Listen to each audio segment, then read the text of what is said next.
नमस्कार दोस्तों। आज की इस रीडिंग का टॉपिक है, क्या सच में तुम्हारी खामोशी उन पर कोई असर डाल रही है? क्या सच में तुम्हारी गैर मौजूदगी में वो बिल्कुल ठीक है या सिर्फ दिखावा कर रहे हैं? तुम्हारी चुप्पी ने उनके दिल में कोई तूफान खड़ा किया है। कभी कभी शब्द नहीं बल्कि खामोशी भी गहरी चोट करती है। कोई नो कॉन्टेक्ट सिचुएशन है तुम में से, या फिर बहुत टाइम से तुम दोनों की बात नहीं हुई है, दूरी है, तो आज की रीडिंग तुम्हारे लिए है। जब तुम किसी की जिंदगी में अचानक बोलना बंद कर देते हो ना, तो सामने वाला सिर्फ तुम्हारी आवाज़ नहीं खोता, वो तुम्हारी मौजूदगी, तुम्हारा ध्यान और वो एहसास खो देता है जिसकी उसे आदत पड़ चुकी है। आज की इस रीडिंग में हम जानेंगे डिटेल में कि तुम्हारी खामोशी ने उनके दिल, दिमाग और उनके इमोशंस पर क्या असर डाला है। क्या है ट्रूथ उनके करंट एनर्जी की, और अंदर ही अंदर क्या वो महसूस कर रहे हैं। अगर तुम भी जानना चाहते हो तो मेरे साथ रीडिंग में बने रहो। लेकिन उससे पहले दोस्तों, अगर हम अभी तक नहीं मिले तो मेरा नाम है अंबिका शर्मा। मैं हमेशा लेकर आती हूँ तुम्हारे रिश्तों की गहराई के वो पर्दे खोलती हूँ जो अभी तक नहीं खुले। शायद उन्होंने कहे नहीं या शायद तुमने कहे नहीं, वो सारे रिश्तों की सच्चाई। लेकिन कोई सुगर कोट नहीं, सच तो सच होता है। मैं सच ही बोलती हूँ क्योंकि मैं हूँ तुम्हारी सबसे अच्छी दोस्त। अगर तुम्हारा इंटरेस्ट इन टॉपिक्स में है तो चैनल को सब्सक्राइब कर लो और लाइक का बटन ज़रूर दबाना, क्योंकि मैं कर्मा में बिलीव करती हूँ। अब उनकी आंखों को विजुअलाइज करो। वीडियो में कनेक्ट होने के लिए उनकी आंखों को विजुअलाइज करो, उनके चेहरे को विजुअलाइज करो, माता का ध्यान करो और जानते हैं उनके दिलो दिमाग में भी क्या चल रहा है। जय माँ आदिशक्ति, जय माता परमेश्वरी, जय महाकाली, जय महाकाल, हर हर महादेव। ओके, जब तक मैं कार्ड सफल करती हूँ तब तक उनके चेहरे को ध्यान में लाओ, लंबी गहरी सांस लो और उनके चेहरे को विजुअलाइज करो। नो कॉन्टेक्ट सिचुएशन में हो या किसी तरह की बातचीत बंद है तो भी ये रीडिंग तुम्हारे लिए है। ऑल साइंस रीडिंग है, हर राशि वालों के लिए है, मेल फीमेल दोनों के लिए है।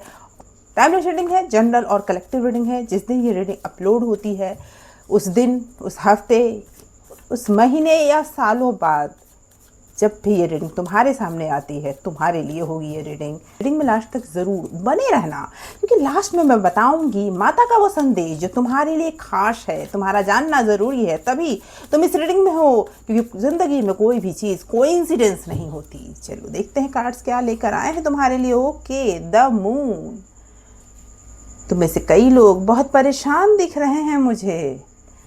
The hangman. ओके, 7 ऑफ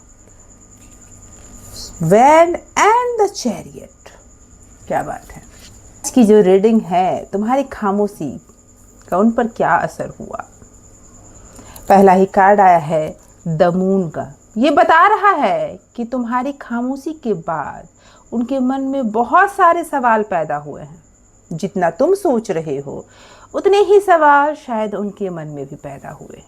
वो जितना बाहर से शांत तुमको दिखा रहे हैं ना, अंदर से उतने ही भ्रम में हैं, अनसेफ महसूस कर रहे हैं और अपने अंदर बहुत उतार चढ़ाव को भी महसूस कर रहे हैं, गुजर रहे हैं ऐसी परिस्थितियों में कि मन में कभी कुछ आता है, कभी कुछ आता है। उन्हें समझ ही नहीं आ रहा कि तुम्हारी चुप्पी का मतलब क्या है। क्या तुम उनसे नाराज हो? क्या तुम आगे बढ़ चुके हो या फिर तुम भी उनकी तरह दर्द में जी रहे हो? बहुत कुछ कहना चाहते हैं वो। द हैंगमैन का कार्ड ये बता रहा है कि तुम्हारी चुप्पी ने उन्हें अंदर से झकझोर दिया है। जिन बातों पे उन्होंने कभी ध्यान नहीं दिया पहले, अब उन बातों पे बार बार विचार करते हुए दिख रहे हैं वो इंसान। वो पुराने व्यवहार, अपनी गलतियों और इस रिश्ते में किए गए फैसलों में जो उन्होंने गलती की है, जो जिस नज़रिए से उन्होंने इस रिश्ते को पहले देखा था, उस पर भी उन्हें अफसोस है। यहाँ एक गाना चैनलाइज हो रहा है और जो बिल्कुल उनकी फीलिंग बताता है।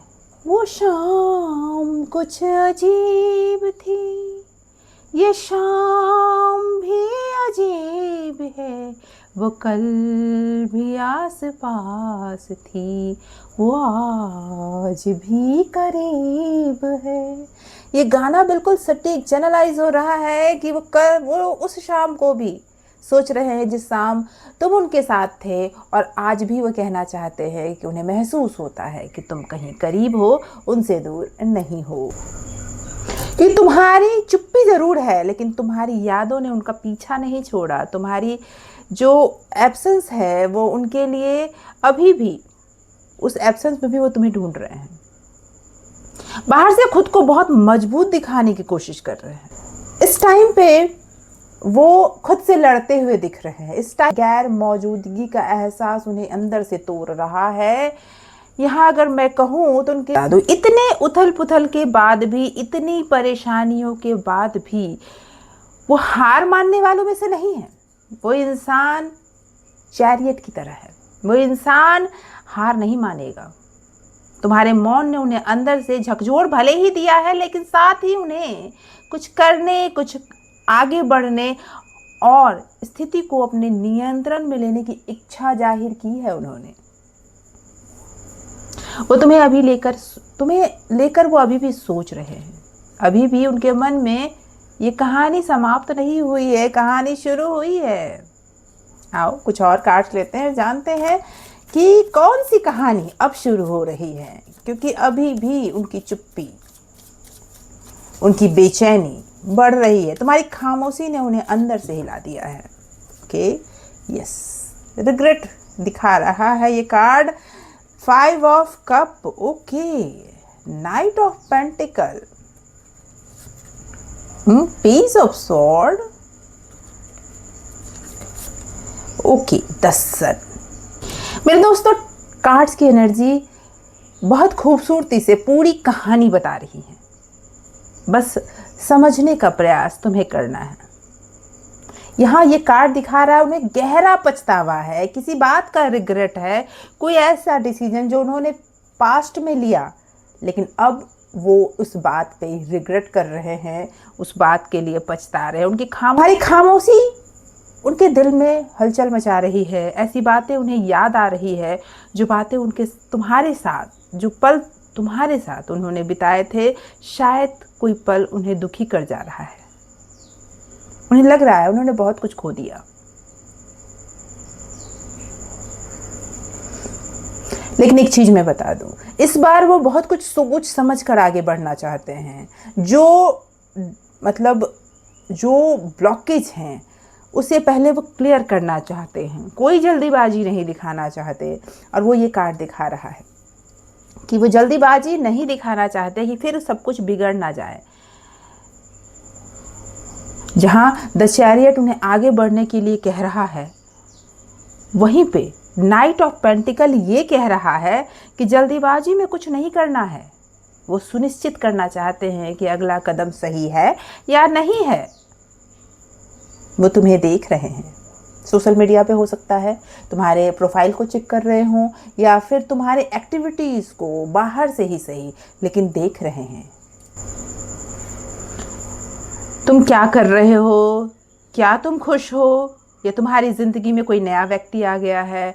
क्या तुम्हारे दिल में अब भी उनके लिए जगह है, नहीं है? ऐसी बातों में वो परेशान है और इसीलिए वो तुम्हें बार बार चेक कर रहे हैं। सोशल मीडिया पे हो सकता है कहीं भी तुम्हारे पीछे हो वो। तुम्हारी खामोशी ने उनके अंदर की वो क्यूरियोसिटी बढ़ा दी है। पूरी रीडिंग का सबसे खूबसूरत कार्ड आया है, द सन। ये यहाँ बता रहा है कि जहाँ पहले से वो बहुत उलझन में थे, वो धीरे धीरे चीज़ें उनके नज़र में स्पष्ट होती हुई नज़र आ रही है। और ये यहाँ बता रहा है कि उनके लाइफ में, उनके जीवन में जो पहले बहुत सारी उलझनें थी, वो अब स्पष्ट हो रही है। जो भी सवाल थे उनके जवाब उन्हें मिल रहे हैं। उन्हें ये समझ में आने लगा है कि तुम्हारी कीमत उनके लाइफ में क्या है, तुम्हारी मौजूदगी उनके जीवन में कितनी रोशनी भरती है। ये वो कार्ड दिखा रहा है। कई बार जब कोई व्यक्ति हमारे पास होता है तब उसकी कीमत, उसकी अहमियत हम नहीं जान पाते, लेकिन जब वो हमारी ज़िंदगी से दूर चला जाता है या खामोश हो जाता है, बातचीत बंद कर देता है, तो उसकी कीमत हमें महसूस होने लगती है। यहाँ भी वो हो रहा है। अब वो बहुत ज़्यादा महसूस कर रहे हैं, बहुत फील कर रहे हैं, बहुत क्लैरिटी से हो रहा है। ये कार्ड वो बता रहा है तुम्हारी खामोशी ने उन्हें बहुत ज़्यादा अंदर से झकझोरा है। आओ देखते हैं माता रानी तुम्हें क्या मैसेज देना चाहती हैं, क्या है तुम्हारे लिए डिवाइन मैसेज। आंखें बंद करो, माँ को याद करो और देखते हैं कि माँ तुम्हें क्या बताना चाहती हैं इस टाइम पर। जय माँ आदिशक्ति, जय माता परमेश्वरी, जय महाकाली, जय महाकाल, हर हर महादेव।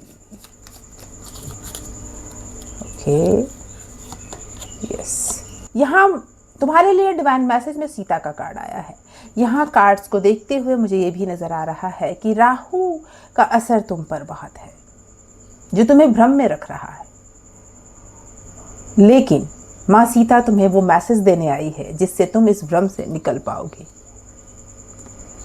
हर दूरी अंत नहीं होती और हर खामोशी बिछड़ना भी नहीं होता।